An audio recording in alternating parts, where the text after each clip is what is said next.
Okay, మనం ఇప్పుడు units and measurements అనే లెసన్ చెప్పుకోబోతున్నాం. యూనిట్స్ అంటే ఏంటి, మెజర్మెంట్స్ అంటే ఏంటి మనం తెలుసుకున్నాం. యూనిట్స్ అంటే తెలుగులో ప్రమాణం, మెజర్మెంట్స్ అంటే కొలతలు అంటాం. ఓకే, తెలిసింది. మనం కొలతలని కొలతలని ఎలా చూపిస్తాం? ప్రమాణంలో చూపిస్తాం. ఓకేనా, కొలతల్ని ప్రమాణంలో చూపిస్తాం. ఓకే, ఈ ప్రమాణం అనేది అంటే యూనిట్స్ అనేది ఎక్కడెక్కడ వాడతాము, ఎందుకు వాడతాము తెలుసుకుందాం. Okay, units and measurements are basic for all engineering branches such as civil, mechanical, electrical, electronics and so on. ఈ యూనిట్స్ అంటే ప్రమాణం మరియు కొలతలు అనేవి mechanical field and electrical, electronics ఇలాగా అనేక బ్రాంచెస్లో బేసిక్గా వాడబడతాయి. ఓకే, ప్రమాణం అనేది ఒక భౌతిక రాశిని నిర్వచించే ప్రామాణిక నిర్దేశం. భౌతిక రాశిని యొక్క కొలతను ఈ ప్రమాణంలో తెలియజేస్తారు. ఓకేనా, ఈ కొలతల్ని కొలతలు ఉంటాయి కదా, ఒక ఆబ్జెక్ట్ ఉందనుకోండి, దీని యొక్క కొలత ఎంత ఉంది అంటే ఎగ్జాంపుల్ సెంటీమీటర్స్ లేకపోతే మీటర్ అని మనం చెప్పుకుంటాం. ఓకేనా, ఈ కొలతల్ని ఈ ప్రమాణాలను మనం చెప్పుకుంటాం. ఓకే, ఇంగ్లీష్లో వచ్చేవరకు unit is defined as one point of standard quantity used to measure other quantity of same kind. ఓకేనా. ఓకే, యూనిట్స్ అనేవి రెండు రకాలు. Units are two types. First వచ్చేవరకు ఫండమెంటల్ యూనిట్, తెలుగులో ప్రాథమిక భౌతిక రాశులు అంటాము. సెకండ్ డెరైవ్డ్ యూనిట్స్, ఉత్పన్న భౌతిక రాశులు అని అంటాము. ఓకే, మన ఫండమెంటల్ యూనిట్స్లో రెండు రకాలు ఉంటాయని చెప్పుకున్నాం. రెండు రకాలలో ఫస్ట్ మొదటిది ప్రాథమిక భౌతిక రాశులు అంటే fundamental units. Okay, fundamental units అంటే basic units are called fundamental units. They are length, mass and time. బేసిక్గా మనం వాడబడేదాన్ని ఫండమెంటల్ యూనిట్స్ అని అంటాం. ఓకే, తెలుగులో చూసుకున్నట్లయితే ఏ ఇతర భౌతిక రాశులపై ఆధారపడని భౌతిక రాశులను ప్రాథమిక భౌతిక రాశులు అంటారు. ఉదాహరణ పొడవు, ద్రవ్యరాశి, కాలం మొదలైనవి. ఓకేనా, వీటిని ఏమంటారంటే ఫండమెంటల్ యూనిట్స్, ప్రాథమిక భౌతిక రాశులు. Basic units are called fundamental units. అవి ఏంటంటే లెంత్, మాస్ అండ్ టైం. తెలుగులో చూసుకున్నట్టు ఏ ఇతర భౌతిక రాశులపై ఆధారపడని భౌతిక రాశులను ప్రాథమిక భౌతిక రాశులు అంటారు. ప్రాథమిక భౌతిక రాశులు ఏంటివి? ఎగ్జాంపుల్ ఉదాహరణకి పొడవు, ద్రవ్యరాశి, కాలం మొదలైనవి. ఇవనేది ఫండమెంటల్ యూనిట్స్కి ఉదాహరణలు. ఓకే,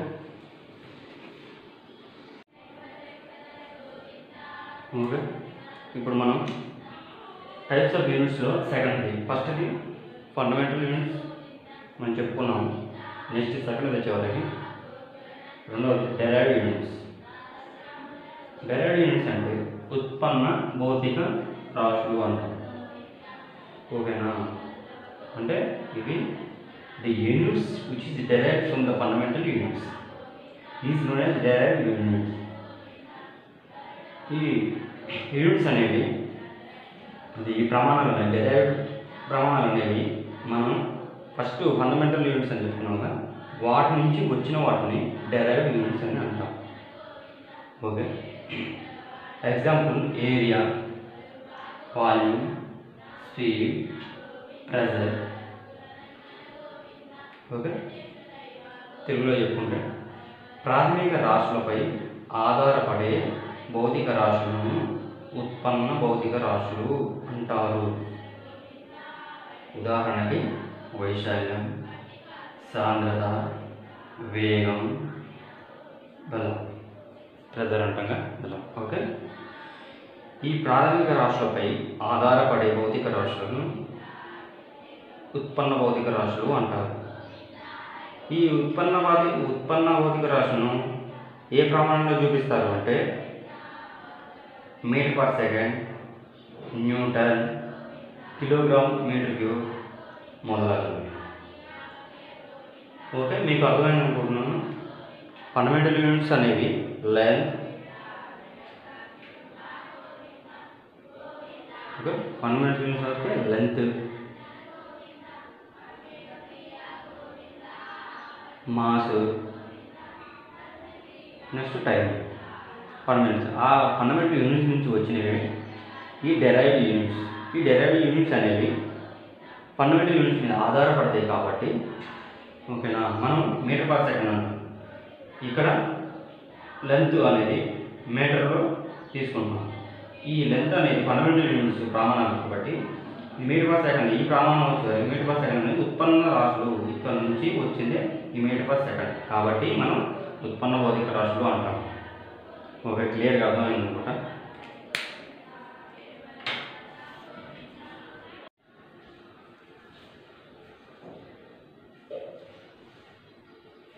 ఓకే, మనం ప్రాథమిక యూనిట్స్ని మూడు వ్యవస్థలుగా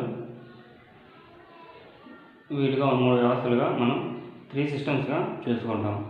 ఫస్ట్ సిస్టమ్ వచ్చేవరకు బ్రిటిష్ సిస్టంలో వచ్చేవరకు మెథడ్ FPS అంటే వాళ్ళు బ్రిటిష్ సిస్టంలో ఉన్నప్పుడు ఎఫ్ అంటే లెంత్ని ఫుట్ అంటే అడుగుల్లో కొలిచేవాళ్ళు, వెయిట్ అంటే బరువు వచ్చేవరకు పౌండ్స్లో కొలిచేవాళ్ళు, టైంని సెకండ్స్లో వాడేవారు. Okay, next French and metric సిస్టంలో CGS సిస్టమ్ ఏ మెథడ్లో చూసేవాళ్ళంటే వీళ్ళు ఫ్రెంచ్ వాళ్ళు ఏ మెథడ్లో చూసేవాళ్ళంటే CGS సిస్టమ్ అంటే లెంత్ని సెంటీమీటర్, వెయిట్ని గ్రామ్స్లో, టైంని సెకండ్స్లో చూసేవాళ్ళు. నెక్స్ట్ అనదర్ మెట్రిక్ సిస్టమ్, ఇది థర్డ్ మెట్రిక్ సిస్టమ్ వచ్చేది MKS సిస్టమ్ అంటారు. దీన్ని షార్ట్కట్లో MKS. అయితే వీళ్ళు లెంత్ని ఎలా చూసేవాళ్ళు, వీళ్ళు మీటర్లో చూసేవాళ్ళు, వెయిట్ నుండి బరువు వచ్చేవరకు కిలోగ్రాములు చూసేవాళ్ళు, టైం వచ్చేవరకు సెకండ్స్లో చూసేవాళ్ళు. ఓకే, ఈ ప్రాథమిక రాశి కొలవడానికి వీలుగా 3 వ్యవస్థలు ఇవి.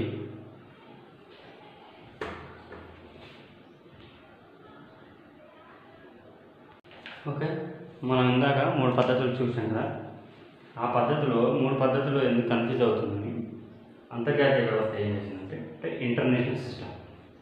పొడవు, ద్రవ్యరాశి, కాలం తోడుగా మరికొన్ని భౌతిక రాశులను చేర్చి 7 భౌతిక రాశులతో కూడిన ఒక పద్ధతిలో అంటే FPS, CGS మరియు MKS పద్ధతిలో ఉండే భౌతిక రాశులను అన్నిటికీ ఒకే ప్రమాణాన్ని కల్పించి వాటితో పాటు మరొక 4 భౌతిక రాశులను ఏర్పాటు చేసిన పద్ధతిని అంతర్జాతీయ పద్ధతి అంటాం. అది పద్ధతి లేదా SI పద్ధతి అంటాం. SI అంటే ఇంటర్నేషనల్ సిస్టమ్. ఓకే, 3 పద్ధతులు ఉన్నాయి కదా. ఇంటర్నేషనల్ అంటే మొత్తం ఓవరాల్గా 3 పద్ధతులు వాడకుండా కన్ఫ్యూజ్ అవుతున్నారని అందరం ఒకే పద్ధతి వాడాలనేది తీసుకొచ్చి ఫైనల్గా ఒక పద్ధతిలోకి వచ్చారు. ఓకే, మొత్తం వాళ్ళు ఒకటి చేసిన తర్వాత 7 పద్ధతులు పైన. ఓకే, మొత్తం ఎన్ని భౌతిక రాశులు అంటే భౌతిక రాశులను 7 భౌతిక రాశులతో కూడిన ఒక పట్టిక తయారు చేసి ఇంటర్నేషనల్ సిస్టమ్, ఆ 7 పద్ధతులను ఇంటర్నేషనల్ సిస్టమ్ అంటాం. దాన్ని SI యూనిట్స్ అంటాం ఇంగ్లీష్లో.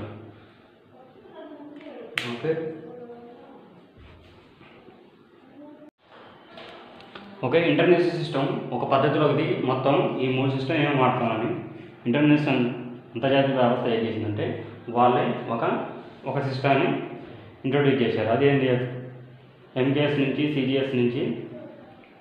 ఓకే, అందులో ఈ 3 ఇంటర్నేషనల్ అందరూ ప్రతి ఒక్కరూ వాడాల్సినవి.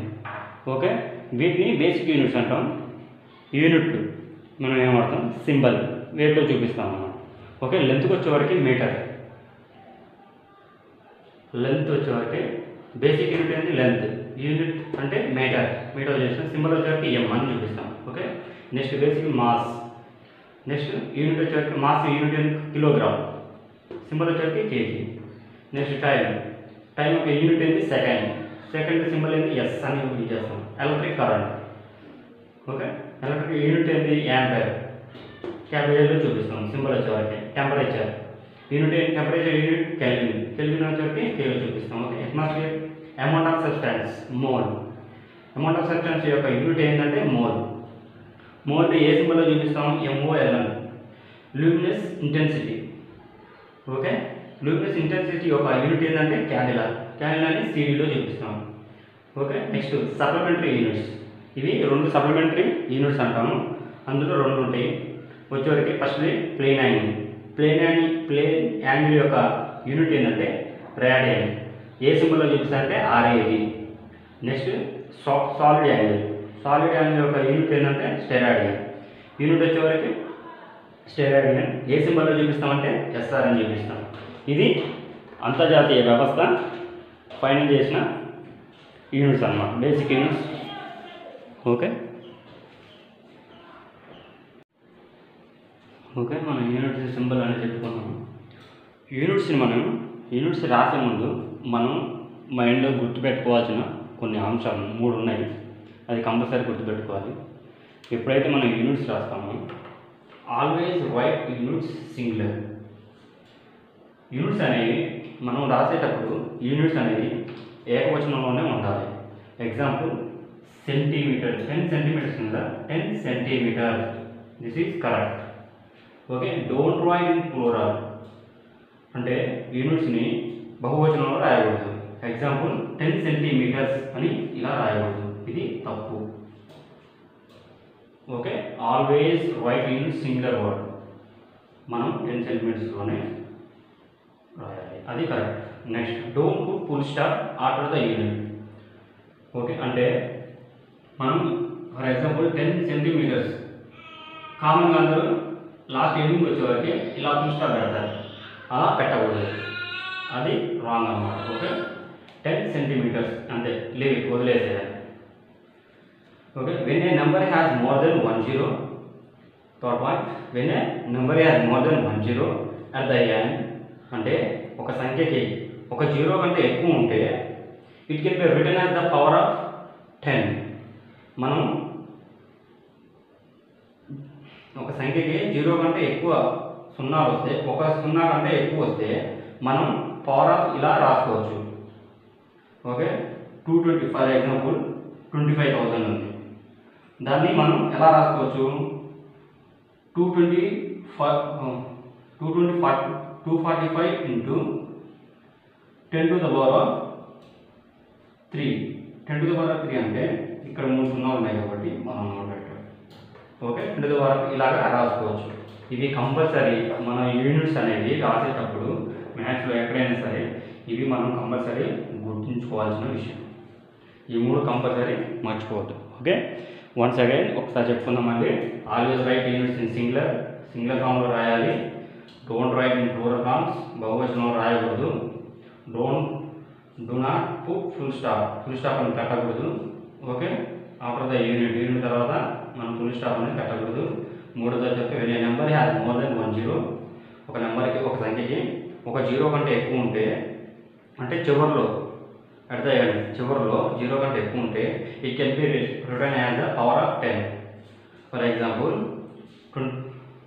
245,000 ఉంది కదా. ఓకే,